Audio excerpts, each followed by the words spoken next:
नमस्कार, स्टेट उत्तराखंड देख रहे हैं आप और मैं हूं आपके साथ सोहन सिंह। केंद्र सरकार की आशीर्वाद यात्रा उत्तराखंड में आगामी 18 अगस्त से शुरू हो जाएगी। यह आशीर्वाद यात्रा उत्तराखंड के नारसन बॉर्डर से शुरू होकर हरिद्वार पहुंचेगी। देहरादून पहुंचने के बाद पूरे राज्य में यात्रा जारी रहेगी। आने वाले 2022 के विधानसभा चुनाव से पहले इस आशीर्वाद यात्रा को काफी महत्वपूर्ण माना जा रहा है कि यात्रा बीजेपी कार्यकर्ताओं की नब्ज टटोलने और जनता का समर्थन जानने का काम करेगी। इस आशीर्वाद यात्रा में केंद्र सरकार से लेकर राज्य बीजेपी संगठन के लोग भी पूरी जी जान से जुटेंगे। सभी पार्टी विधायकों को अपने अपने क्षेत्र की जिम्मेदारी सौंपी गई है। बीजेपी मंडल अध्यक्ष के साथ अन्य कार्यकर्ताओं को बॉर्डर पर तैयारी करने की जिम्मेदारी सौंपी गई है। तो अब उत्तराखंड में चुनाव नजदीक हैं, 2022 में चुनाव होने हैं, लिहाजा तैयारियां की जा रही हैं, जनता की नब्ज टटोलने की कोशिशें की जा रही हैं। और इसी कड़ी में जो आशीर्वाद यात्रा है वो 18 अगस्त से शुरू होने वाली है, जिसके बाद जो बीजेपी है वो जनता का रुझान क्या है उसको तलाशने की कोशिश करेगी। और अब देखना दिलचस्प होगा कि बीजेपी की जो आशीर्वाद यात्रा है वो कितनी सफल हो पाती है। जो अपने माननीय केंद्रीय मंत्रीगण हैं उनको आशीर्वाद जनता की देने के लिए आशीर्वाद का शुभारंभ 18-19-20 में किया जा रहा है। क्योंकि माननीय श्री अजय भट्ट जी जो केंद्रीय मंत्री बने हैं उनके उत्तराखंड के वही मंत्री हैं, उनके परिवेश में यात्रा रखी गई है। इस यात्रा के क्रम में सबसे पहले रामपुर घेराव के ऊपर आदरणीय अजय जी और सभी वरिष्ठ कार्यकर्ताओं के साथ में श्रद्धांजलि करेंगे। उनके साथ में आदरणीय श्री भूषण गौतम जी जो राष्ट्रीय महामंत्री एवं सांसद राज्यसभा हैं, वो प्रभारी भी हैं उत्तराखंड के, वो भी रहने वाले। आशीर्वाद अभिनंदन यात्रा की रूपरेखा बनाने के बाद जहाँ पार्टी के सभी कार्यकर्ता उपस्थित हुए, जिसमें हमारे प्रदेश के उपाध्यक्ष और कहते हैं हमारे बीच में। तो आज की रूपरेखा बन गई। 18 तारीख को ये यात्रा यहाँ पर आ रही है, जिसमें हमारे केंद्रीय राज्य मंत्री अजय भट्ट जी आएंगे और उनका आशीर्वाद हमें प्राप्त। तो उत्तराखंड में अगले साल चुनाव होने हैं, लिहाजा सियासी गहमागहमी तेज हो गई है। बीजेपी सरकार विकास के काम गिनवा रही है, वहीं विपक्षी पार्टियां बीजेपी को घेरने की कोशिश कर रही हैं। चुनाव के मद्देनजर जुबानी हमले भी तेज हो गए हैं। कांग्रेस भी मिशन 2022 को लेकर एक्टिव नजर आ रही है। इसी कड़ी में उत्तराखंड में नेता प्रतिपक्ष प्रीतम सिंह कुमाऊं दौरे पर हैं। काशीपुर में प्रीतम सिंह का कांग्रेस कार्यकर्ताओं ने जोरदार स्वागत किया। इस दौरान उन्होंने बीजेपी सरकार पर जुबानी हमला बोला।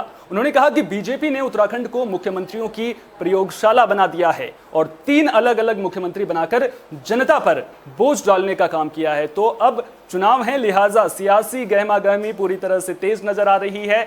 लगातार कांग्रेस भी एक्टिव नजर आ रही है। बीजेपी सरकार को घेरने की तमाम कोशिशें की जा रही हैं और संगठन को मजबूत कैसे करना है इस दिशा में भी कांग्रेस पार्टी लगातार काम कर रही है। और प्रीतम सिंह काशीपुर पहुंचे थे। इस दौरान उन्होंने बीजेपी सरकार पर जुबानी हमला बोला है। साफ तौर पर कहा है कि जो बीजेपी है वो उत्तराखंड में मुख्यमंत्री तो बदल रही है, लेकिन इससे बीजेपी का कुछ नहीं होने वाला। देखिए, असमय जो है नेता प्रतिपक्ष इंदिरा हृदय जी का निधन हुआ और जिसकी वजह से राष्ट्रीय नेतृत्व ने बहुत गहन मंथन और चिंतन करके जो है नियुक्तियां की है। मुझे नेता प्रतिपक्ष का दायित्व सौंपा गया है और इस दायित्व का निर्वहन में पूरी निष्ठा और ईमानदारी के साथ करने का काम करूँगा। बात की जाए कि जो राज्य सरकार है उसका जो धामी सरकार है उसका जो अब जो आए हैं उनके द्वारा जो तबादला नीति और लगातार ये सब किया जा रहा है, कहीं ना कहीं क्या किस रूप में देखते हैं एज ए नेता प्रतिपक्ष आप? देखिए, ये धामी सरकार नहीं है, ये बीजेपी की सरकार है। ये दिगर बात है कि सत्ता में बैठे हुए लोगों ने उत्तराखंड को राजनीतिक प्रयोगशाला के रूप में प्रयोग करने का काम किया है। देखिए, खबर पर ज्यादा बातचीत के लिए संवाददाता अजहर मलिक हमारे साथ जुड़ गए हैं। अजहर, काशीपुर में प्रीतम सिंह पहुंचे थे, लगातार बीजेपी सरकार पर जुबानी हमला बोला है, लेकिन अगर काशीपुर की जनता का मिजाज में समझने की कोशिश कर लूं तो वहां पर जनता का मिजाज क्या कुछ कह रहा है? क्या हवा किस ओर बहती हुई नजर आ रही है? नजदीकी विधानसभा चुनाव है जिसको लेकर चुनावी सरगर्मियां तेज होती हुई दिखाई दे रही है, जिसको ज्यादा बात करी जाए तो भाजपा हो या कांग्रेस हो या फिर आम आदमी पार्टी, जिस तरीके से कुमाऊं के दौरे लगातार बड़े दिग्गजों के माने जा रहे हैं, लगातार जिस तरीके से बड़े दिग्गज नेता काशीपुर के दौरों पर लगातार हैं और अपने कार्यकर्ताओं में ऑक्सीजन बनने का काम कर रहे हैं, तो उसी के क्रम में नए नवेले बने नेता प्रतिपक्ष प्रीतम सिंह का भी दौरा काशीपुर रहा, जिसने लेकर अपने कार्यकर्ताओं को ऑक्सीजन भरने का प्रीतम सिंह ने काम करा और साथ ही भाजपा सरकार को आड़े आते हुए लेकर वो भाजपा सरकार के कार्यकाल पर सवाल खड़े करते हुए कहा कि सिर्फ ये एक ट्रायल रूम बनकर रहेगा ये भारतीय जनता पार्टी लगातार जिस तरीके से मुख्यमंत्री भारतीय जनता पार्टी चेंज कर रही हो उस पर निशाना साधते हुए कहा कि आने वाला विधानसभा जनता इनको जवाब देगी। तो कांग्रेस लगातार जुबानी हमले बोल रही है। एक सवाल आपसे यहां पर पूछना चाहूंगा, दरअसल जब भी उत्तराखंड में चुनाव होते हैं उससे पहले हमने एक ट्रेंड सा देखा है, बीजेपी लगातार मुख्यमंत्री बदलती है जब भी बीजेपी सरकार में रही है, लेकिन अब यहां पर बड़ा सवाल ये उठता है कि लगातार मुख्यमंत्री बदलने को लेकर कांग्रेस पार्टी हमलावर है, तो क्या ये मुद्दा जो है वो कांग्रेस के लिए बड़ा बन सकता है यहां पर? क्योंकि अगर पुष्कर सिंह धामी के कार्यकाल को भी देखें तो पूरी तरह से एक्टिव नजर आ रहे हैं वो। कार्यकाल रहा के मुख्यमंत्री 5 साल में 3 मुख्यमंत्री चेंज हो गए, जिस तरीके से लगातार परिवर्तन का दौर भाजपा में चल रहा था, जिसको लेकर जनता में भी खटास देखने को मिल रही भारतीय जनता पार्टी की ओर से, जिसको लेकर विपक्ष को घर बैठे एक अहम मुद्दा, एक बड़ा मुद्दा मिल गया, जिसको लेकर वो लगातार घुमाते हुए दिखाई दे रही कांग्रेस पार्टी। अगर बात करी जाए जिस तरीके से लगातार भारतीय जनता पार्टी में मुख्यमंत्री चेंज होने का और कभी भारतीय जनता पार्टी के आपसी कलह की भी बात करी जाए तो लगातार सामने आती जा रही है। मुख्यमंत्री चेंज होने के बाद भारतीय जनता पार्टी में आपसी फूट लगातार बरकरार है, जिसको ढूंढने में अभी समय लगेगा और जिसका फायदा आने वाले विधानसभा चुनाव में थोड़ा खास तौर से कांग्रेस को ही मिलने वाला है। अगर बात करी जाए मैदानी क्षेत्रों की तो मैदानी क्षेत्रों में कहीं ना कहीं भारतीय जनता पार्टी का जोर देखने को मिल रहा है। क्योंकि अच्छा, आखिरी सवाल आपसे लूंगा और ये सबसे बेहद अहम सवाल है, कांग्रेस पार्टी जो है लगातार जुबानी हमले तो बीजेपी पर बोल रही है, लेकिन क्या पार्टी पिछली हार से सबक ली है पार्टी ने? अगर संगठन की बात करूं तो अभी हाल ही में हरीश रावत भी कुछ फैसलों से नाराज चल रहे थे, उसके बाद पार्टी के सामने संगठन को मजबूत करने की भी चुनौती है, तो ऐसे में पार्टी के संगठन को लेकर के क्या कुछ प्रयास लगाए जा रहे हैं या फिर क्या संगठन पूरी तरह से मजबूत नजर आ रहा है कांग्रेस पार्टी का? आपको बता दूं कि जिस तरीके से कांग्रेस पार्टी ने प्रदेश अध्यक्षों को लेकर कार्यकारिणी तैयार की है, नई कार्यकारिणी, उसको लेकर भारतीय जनता पार्टी कांग्रेस में भी एक बड़ी फूट देखने को मिल रही है। आपसी में एक दूसरे के ऊपर निशाने साधते हुए दिखाई दे रहे हैं, जिसकी फूट कांग्रेसी घरेलू फूट अब सड़कों पर भी देखने को सरेआम देखने को मिल जाएगी। जैसा हरीश रावत कई गुटों में भी अब कांग्रेस उत्तराखंड में बटी हुई दिखाई दे रही है। हरीश रावत का गुट अलग तो प्रीतम सिंह का गुट अलग, इस तरीके से गुटबाजी भी कांग्रेस में काफी देखने को मिल रही है, जिसका नुकसान खामियाजा भारतीय कांग्रेस को भुगतना पड़ेगा आगामी विधानसभा को, जिसका फायदा खास तौर पर आम आदमी पार्टी को मिलता हुआ दिखाई दे रहा है। जी बहुत बहुत शुक्रिया अजहर, तमाम जानकारी को हम तक साझा करने के लिए। थे हमारे संवाददाता अजहर मलिक जो पूरी खबर पर हमें जानकारी दे रहे थे। तो उत्तराखंड में चुनाव को लेकर सियासी गहमागहमी तेज नजर आ रही है और जुबानी हमले भी लगातार बोले जा रहे हैं और बीजेपी और कांग्रेस पार्टी एक दूसरे पर हमलावर हैं, तो क्या इसका फायदा आम आदमी पार्टी को कितना उठा पाएगी, ये अपने आप में देखने वाला सवाल होगा। खबरों में बढ़ेंगे आगे, बात करेंगे उत्तराखंड में स्वास्थ्य सुविधाओं की। उत्तराखंड के पहाड़ी इलाकों में स्वास्थ्य सुविधाएं हमेशा से सवालों के घेरे में रही हैं। बात अगर नरेंद्र नगर विधानसभा की करें तो नरेंद्र नगर के बचेली खाल में भी स्वास्थ्य व्यवस्था बदहाल है। बचेली खाल अस्पताल के रिकॉर्ड के मुताबिक अस्पताल में डॉक्टर दीक्षा शर्मा, फार्मासिस्ट विपिन कुमार और वार्ड बॉय देवेंद्र की तैनाती है और बहुत समय पहले रिटायर हो चुके सफाई कर्मचारी की जगह अभी तक किसी की तैनाती नहीं हुई है। स्थानीय लोगों की माने तो डॉक्टर और फार्मासिस्ट कभी कभार ही अस्पताल में दिखते हैं और अस्पताल वार्ड बॉय देवेंद्र प्रसाद के भरोसे चल रहा है। लोगों ने प्रशासन से व्यवस्था सुधारने की मांग की है, लेकिन अब बड़ा सवाल यहां पर यह उठता है कि आखिर जो व्यवस्था है वो कब सुधरेगी, क्योंकि हमने देखा है, अक्सर हमने ऐसी तस्वीरें भी देखी हैं कि उत्तराखंड के पहाड़ी इलाकों में जो मरीज होते हैं उन्हें इलाज के लिए दर दर भटकना पड़ता है, बहुत किलोमीटर दूर जाना पड़ता है, तब जाकर उन्हें स्वास्थ्य सुविधाएं मिल पाती हैं। कल मेरे को सूचना मिली है वहाँ पर से कि डॉक्टर वहाँ पे है दीक्षा शर्मा और फार्मासिस्ट है कोई बुटोला लड़का है बिपिन।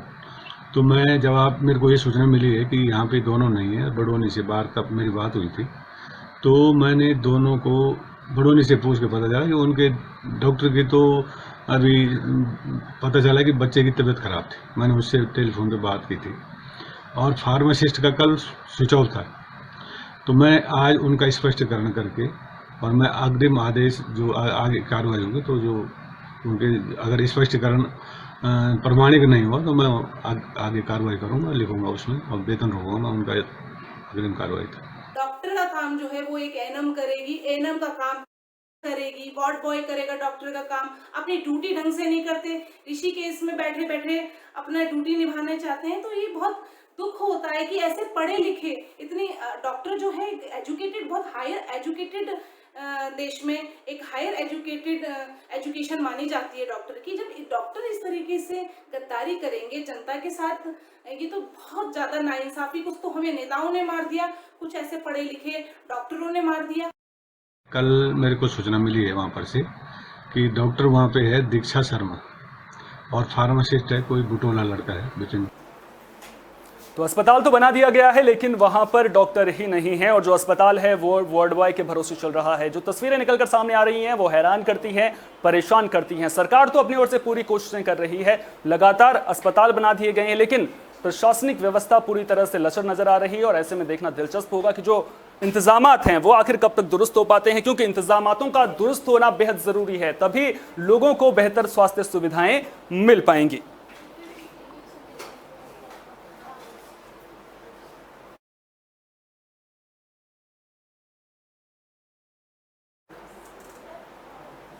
खबरों पर ज्यादा बातचीत के लिए हमारे संवाददाता वाचस्पति रयाल हमारे साथ जुड़ चुके हैं। वाचस्पति, ऐसे कैसे काम चलेगा? अस्पताल बना दिया है, वहां पर डॉक्टर ही नहीं है, वार्ड बॉय के भरोसे इलाज चल रहा है, तो ऐसे में मरीज वहां पर इलाज कराने के लिए पहुंचेंगे या फिर मुसीबतों में घिरने के लिए पहुंचेंगे? जी, बताना चाहूंगा कि विकास खंड देवप्रयाग में बचेली खाल में आयुर्वेदिक अस्पताल है। उस आयुर्वेदिक अस्पताल में डॉक्टर की नियुक्ति, फार्मासिस्ट की नियुक्ति और वार्ड बॉय की नियुक्ति है, लेकिन पूरे अस्पताल का जिम्मा केवल वार्ड बॉय देख रहा है। वहाँ पर डॉक्टर जो दवाई देता है वो केवल वार्ड बॉय दे रहा है। और ये भी बता दें, हमकी ऋषिकेश बद्रीनाथ राष्ट्रीय राजमार्ग पर पड़ता है, बिल्कुल सड़क से सटा हुआ अस्पताल है। और मरीजों की जो सरकार तो बोलती है कि बिल्कुल स्वास्थ्य सेवाएं जो है, तो ये इस तरह का अस्पताल यहाँ पर है जो सरकार की जो घोषणाएं है उसकी तोड़ फोड़ करके रख रहा है। और यहाँ पर जो है डॉक्टर, लोगों का कहना है कि डॉक्टर दिखाई नहीं देता, फार्मासिस्ट दिखाई नहीं देता, केवल वार्ड बॉय जो है वो अस्पताल को देख रहा है, उसी के भरोसे सारा अस्पताल चल रहा है। जी, तो क्या जो लोग हैं उन्होंने इसकी शिकायत प्रशासनिक अधिकारियों से की है? क्योंकि अगर अस्पताल में डॉक्टर की तैनाती है तो डॉक्टर की जिम्मेदारी बनती है अस्पताल में पहुंचने की, मरीजों का इलाज करने की। ऐसे कैसे वार्ड बॉय के भरोसे अस्पताल छोड़ सकते हैं? लोगों को जो है वो अस्पताल से, अभी हमने पिछले दिनों अभी देखा है 2 दिन पहले कि वहाँ पर जो फार्मासिस्ट है वो फार्मासिस्ट विपिन जी बोल रहे हैं कि भाई आप जो है ऋषिकेश चले जाओ, कहीं देवप्रयाग चले जाओ, क्योंकि मैं तो इधर उधर और कोरोना ट्रैप पर। ये भी बता दें हम कि इन अस्पतालों में डॉक्टर लगभग 50% डॉक्टर आयुर्वेदिक अस्पतालों में नहीं है। उनकी नियुक्ति अटैचमेंट उनको कर रखा है कोरोना के नाम पर। लेकिन यहाँ पर बड़ा सवाल ये बनता है कि क्या जो प्रशासनिक अधिकारी हैं उनको मामले की जानकारी है? क्या सीएमओ के संज्ञान में ये मामला पूरी तरह से आया है? और अगर सीएमओ के संज्ञान में मामला आया है तो फिर क्या कोई कार्रवाई की गई है अभी तक?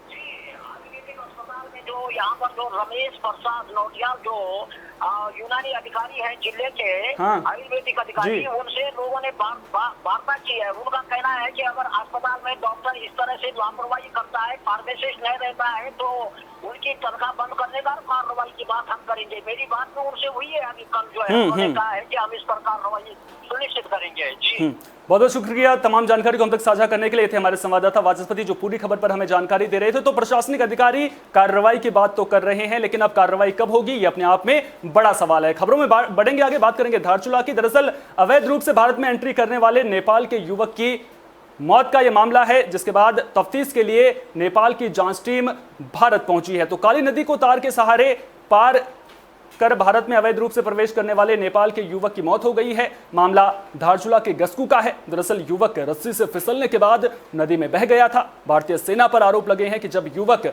भारत में प्रवेश कर रहा था उस वक्त सेना ने तार काट दिया था और उसके बाद युवक की मौत हो गई थी। मामले को लेकर नेपाल में प्रदर्शन भी हो रहे हैं और नेपाल से एक टीम जांच के लिए भारत भी पहुंची है। जांच टीम ने सेना के जवानों के साथ घटनास्थल का दौरा किया है। तो अब जांच में क्या कुछ निकलकर सामने आएगा ये अपने आप में देखने वाली बात होगी। आपको बता दें कि काली नदी को तार के सहारे पार करके युवक जो है वो भारत की सीमा में घुसा था, जिसके बाद उस युवक की मौत हो गई है। आपको बता दें कि उसके बाद जो आरोप हैं वो भारतीय सेना के जवानों पर लगे हैं। आरोप लग रहे हैं कि जब युवक भारतीय सीमा में तार के सहारे घुस रहा था उसी दौरान तार को काट दिया गया था, जिसकी वजह से युवक की मौत हुई थी। और जब ये मामला सामने आया तो उसके बाद नेपाल में प्रदर्शन होने लगे, भारत के खिलाफ प्रदर्शन होने लगे, नारेबाजी होने लगी। लेकिन अब दबाव जब नेपाल सरकार पर बना तो उसके बाद जांच के लिए टीम भारत भेज दी गई है और वहां पर जो भारतीय सशस्त्र सीमा बल के जवान थे उन्होंने जो नेपाल से जांच टीम पहुंची थी उनका स्वागत भी किया है। और अब ऐसे में देखना दिलचस्प होगा कि जांच में क्या कुछ निकलकर सामने आ पाता है।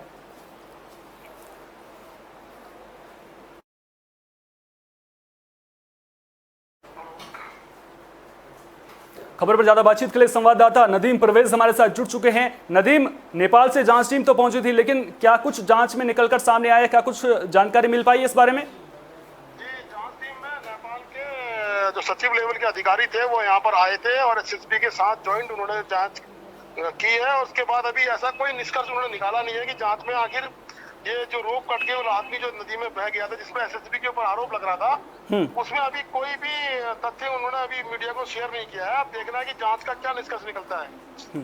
बहुत बहुत शुक्रिया नदीम, तमाम जानकारी को हम तक साझा करने के लिए। थे हमारे संवाददाता नदीम परवेज जो पूरी खबर पर हमें जानकारी दे रहे थे। तो आपको बता दें कि नेपाल से रस्सी के सहारे एक युवक भारत में अवैध रूप से दाखिल हुआ था जिसकी मौत हो गई और उसके बाद जांच टीम जो है भारत में पहुंची है। बढ़ेंगे खबरों में आगे। दरअसल उत्तराखंड के कई इलाकों में लोग बुनियादी सुविधाओं के अभाव में जिंदगी गुजारने को मजबूर हैं। सड़क और रास्ते की समस्या के चलते लोग जान जोखिम में डालकर सफर करने को मजबूर हैं। कुछ ऐसा ही नजारा हरिद्वार जिले के ज्वालापुर विधानसभा के माजरे टांडा हसनगढ़ में देखने को मिल रहा है, जहां मुख्य मार्ग से सोलानी नदी बह रही है और लोग जान जोखिम में डालकर सफर करने को मजबूर हैं। तस्वीरों में आप देख सकते हैं कि लोग किस तरह जान जोखिम में डालकर यहां सफर कर रहे हैं। लोगों ने कई बार प्रशासन से व्यवस्थाएं दुरुस्त कराने की मांग की है, लेकिन इसके बावजूद प्रशासनिक अधिकारियों के कानों पर जूं तक नहीं रेंग रहा है, जिसके बाद लोगों ने चुनाव बहिष्कार का ऐलान कर दिया है। तो अब जो तस्वीरें हैं वो पूरी कहानी को खुद ब खुद बयां कर रही हैं। आप तस्वीरों में देख सकते हैं कि किस तरह से लोग अब चुनाव बहिष्कार करने को मजबूर हो गए हैं, क्योंकि जो सड़क है उसकी सुविधा लोगों को नहीं मिल पा रही है। तस्वीरों में आप देख सकते हैं किस तरह से इंसानों के साथ साथ जानवर भी इस रास्ते को पार करने के लिए मजबूर हैं और जान जोखिम में डालकर जो है लोग इस रास्ते को पार कर रहे हैं। तो अब ऐसे में बड़ा सवाल यहाँ पर यह उठता है कि आखिर जो कुछ भी दिक्कतें सामने आ रही हैं वो दिक्कतें आखिर कब तक दूर हो पाएंगी। भाई साहब बाहर निकलना पड़ा। देश तो आज़ाद हो चुका पर हमें आज़ादी आज तक नहीं मिल पाई। मान लिया हम इसी समस्या में घुसे हैं।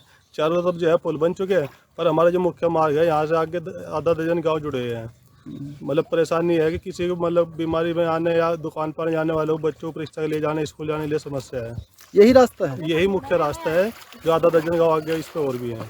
अच्छा, और चारों तरफ पुल बन चुके, बीच में हमारे ऐसा रास्ता है जो आज तक जुड़ नहीं पाया सड़क से सड़क को। तो आज तक इसी रास्ते जाते हैं, बरसात हो कुछ भी हो इसी को जाते हैं। तो किसी ने ध्यान नहीं दिया? भाजपा की भी सरकार आई, कांग्रेस की भी आई, सब सरकार आ गई, कोई बहाना नहीं है किसी के पास। माननीय मुख्यमंत्री जो रमेश पोखरियाल सिंह जी के उसमें प्रस्ताव हुआ था, उसके बाद कांग्रेस सरकार उसमें नहीं कुछ हुआ। अब दोबारा भाजपा सरकार भी समझो टाइम पूरा हो चुका, आज तक कोई कुछ नहीं इस पर सुनवाई। पाकिस्तान में हिंदू मंदिर तोड़े जाने पर हिंदू संगठनों में आक्रोश देखने को मिल रहा है। हिंदुओं की धार्मिक भावनाओं को आहत करने वाली इस घटना से आक्रोशित हिंदू संगठनों ने उधम सिंह नगर के गदरपुर में प्रदर्शन किया। इस दौरान पाकिस्तान के प्रधानमंत्री इमरान खान के खिलाफ नारेबाजी करते हुए उनका पुतला दहन किया गया। अंतर्राष्ट्रीय हिंदू परिषद के प्रदेश अध्यक्ष डॉक्टर राजीव महाजन ने कहा कि जहां भी हिंदुओं पर अत्याचार होगा हिंदू संगठन उसका विरोध करेंगे। हिंदू संगठनों ने सरकार से मांग की है कि पाकिस्तान के साथ सारे रिश्ते तोड़कर उसे आतंकवादी राष्ट्र घोषित किया जाए और पाकिस्तान के खिलाफ कड़ी से कड़ी कार्रवाई की जाए। कार्यक्रम और आपका क्या कहना है? ऐसा है, जब भारत का विभाजन हुआ था उसमें पाकिस्तान में मात्र 10% से भी कम हिंदू रह गया था। वह पिछले 70 साल में घटता लगभग 2% रह गया। पाकिस्तान के हुक्मरानों को अपने अल्पसंख्यक हिंदू भाइयों की चिंता करने की बिल्कुल चिंता उनको नहीं है। हिंदू समाज के वहाँ पर धर्मांतरण होता है, हिंदू समाज के साथ ज्यादतियाँ होती हैं और जो हमारे पूजा स्थल होते हैं बार बार उसको फूंक दिया जाता है, पूजा स्थल पर हमला किया जाता है। स्टेट उत्तराखंड में मेरे साथ इतना ही। दीजिए इजाजत, नमस्कार।